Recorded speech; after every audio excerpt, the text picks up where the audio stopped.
Bonjour, voici les conseils pour les petits cancers pour le mois de septembre. Que vous soyez du signe solaire cancer ou que votre ascendant soit cancer, je vais tirer quelques cartes du tarot de Marseille et de l'oracle Fontaine pour vous éclairer sur votre chemin de vie. Alors, premièrement, une petite carte du tarot de Marseille pour les petits cancers au mois de septembre. Et bien revoilà la papesse. Une deuxième carte avec l'oracle Fontaine, mois de septembre, oracle Fontaine pour les petits cancers. Angoisse. Alors, la papesse. La papesse parle de reconnexion, de moments de pause, de moments de méditation, de moments d'introspection.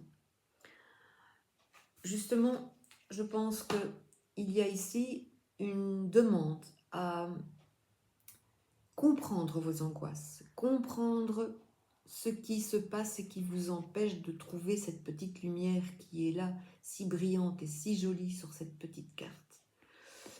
Bien sûr, nous ne pouvons pas être tout le temps sur un chemin qui est agréable, qui est plein de joie, plein de...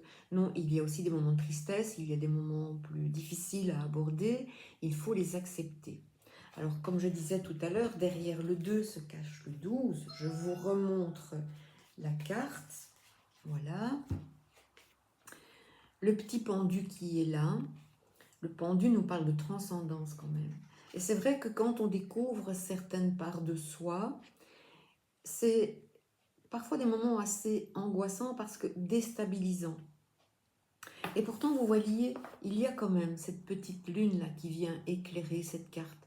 Donc c'est pour vous dire que si vous dépassez ça, justement ici, dépassez ça, regardez, essayez de trouver cette petite voix qui vous parle, qui vous guide, qui vous met sur le bon chemin. Et avec ce pendu, on nous montre ce lien. Moi, je suis attirée ici par ce lien qui est là, qui vous empêche de bouger, mais il ne tient qu'à vous de tirer vos mains de derrière de votre dos et de nouer, de dénouer en fait ce petit lien qui est là. Qu'est-ce qui peut vous angoisser? Des attaches, peut-être des attaches familiales, peut-être d'autres attaches. Il y a des choses qui vous perturbent pour l'instant. Je pense que vous pouvez trouver les solutions, les clés qui sont en vous, justement, par ces moments de repli sur vous-même, pour vous permettre de trouver quelque chose là à l'intérieur de vous-même. Vous savez, le pendu, il prend conscience qu'il y a des choses essentielles et des choses dont il faut se délester. Il faut se délester de ce qui nous noue, de ce qui nous entrave. Vous voyez, il est ici enfermé entre deux branches. Parfois, ces deux branches représentent aussi cet arbre généalogique.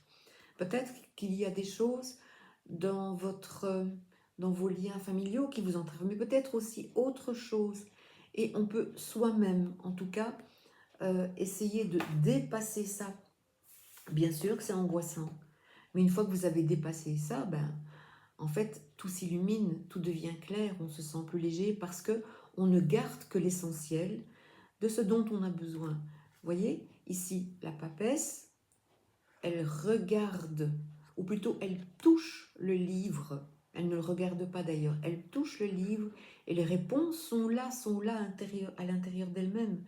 Donc écoutez-vous, laissez parler cette petite voix, entrez en vous-même, faites ce voyage intérieur, vous allez dépasser vos angoisses, vous allez voir, ça va vous faire un bien fou. Alors, le petit conseil des plantes sauvages pour les cancers au mois de septembre.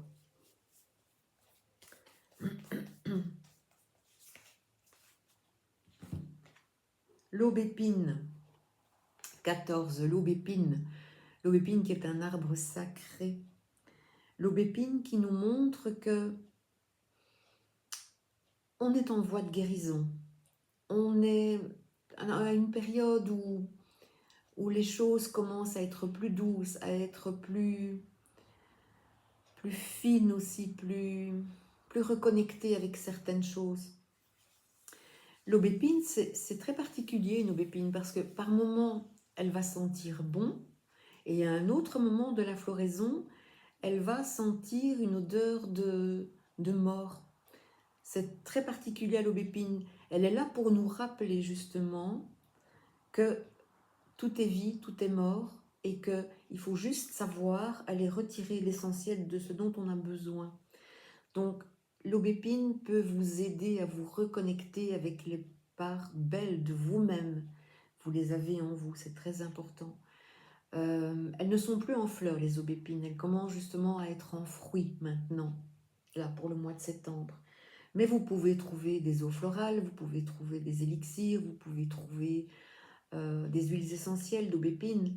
Je pense que ne fût-ce que passer par ces senteurs ou se reconnecter même avec un arbre que vous rencontrez, un arbre d'aubépine, regardez ces petits fruits rouges qui sont là, qui vous montrent que les choses ont avancé, les choses ont évolué, les choses sont en fruits maintenant. Et donc, si vous acceptez toutes ces parts qui sont en vous, vous allez vers une guérison. L'aubépine fait aussi référence à tempérance, qui est une lame qui parle de guérison. Donc l'aubépine peut vous aider en ça. Et puis surtout, n'ayez pas peur de rencontrer ces parts un peu plus sombres de vous-même. Elles vont vous permettre de découvrir les parts lumineuses, ces belles parts lumineuses qui sont en vous. Voilà, petit cancer, n'hésitez pas à regarder les liens que j'ai mis sous cette vidéo, mon Facebook, mon site web, et puis là-haut, il y a le lien Tipeee sur lequel vous pouvez me faire un petit don ponctuel ou mensuel, ce sera toujours le bienvenu. Un grand merci à vous et à très bientôt.